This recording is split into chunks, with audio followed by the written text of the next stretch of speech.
let's have a look at some gobbledygook from the Department for Innovation, Universities and Skills, which is in charge of courses in basic literacy.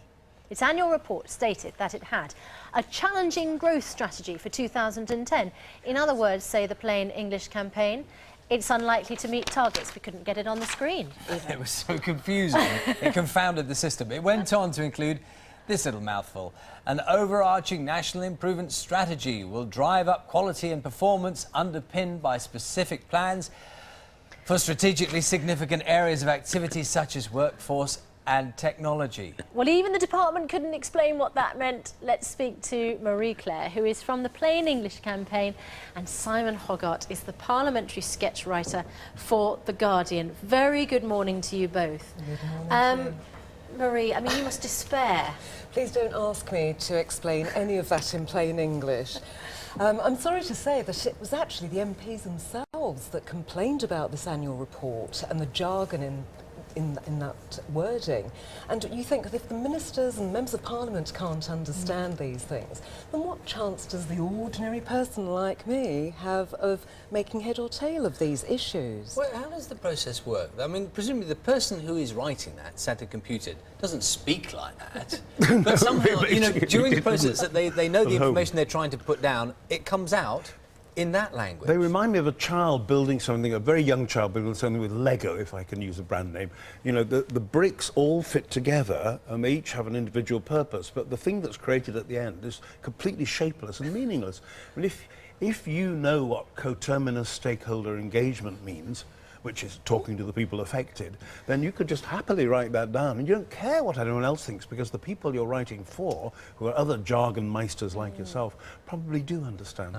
Well, there's a couple of reasons, aren't there, why all this language is used. I mean, one, as Simon suggests, is that people in certain professions think or like that and know those words. But the other thing, the public suspects that there's a sort of screen being put up. Now, isn't it always strange that if you want to say something clearly, like stop, keep out, it's always in plain English. When it comes to those things that perhaps aren't wanting to be shared quite so much, you want to keep some of the detail back, make it sound as though you're really doing the right job but not give them all the facts. Suddenly this flowery language, the waffle comes out, the gobbledygook reigns.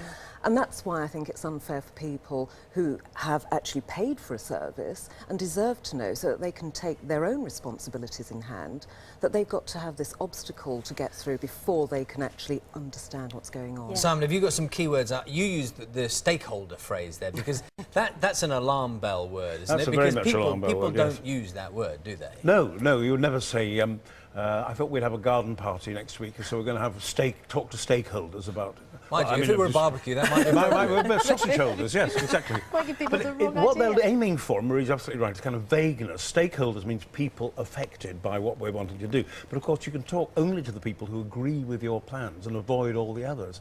Another word is issues, which problems... Or issues around. Issues around, yes. I remember Ruth Kelly, when she was Transport Secretary, say, we have passenger issues at Birmingham New Street Station. What did it mean? You know, there were too many passengers, indicator balls weren't working.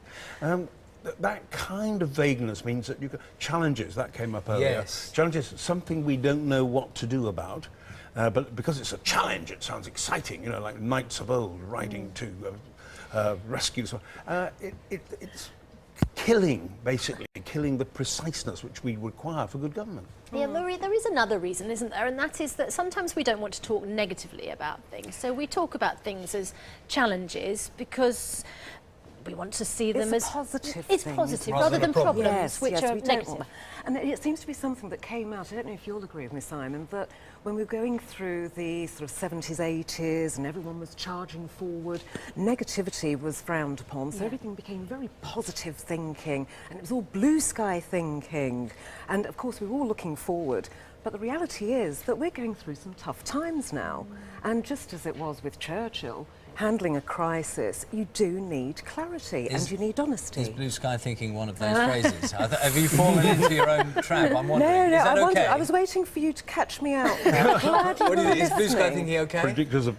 No, of course it's not. It's like, what they do, you see, they start with one word, like there were beacon schools, which meant schools which were better than others and served as an example for other schools, fine. But then you wind up, because people don't go back to what they mean, but just bolt words together. You've got this phrase used in local government, predictors of beaconicity. And all that means is signs that a school may be improving. It means nothing else. You know, when you look at foreign language websites on the internet, you can press a translate button. That's what you need, isn't it? Like a translation service. Do you know, I for actually these think that the documents. computer technology isn't up to it. I'm sorry to say. Too challenging. We'll have to leave it there. Thank you very much. Thanks Thank very you. much indeed. Do send in your own examples if you would care to this morning. We look forward to having a look at.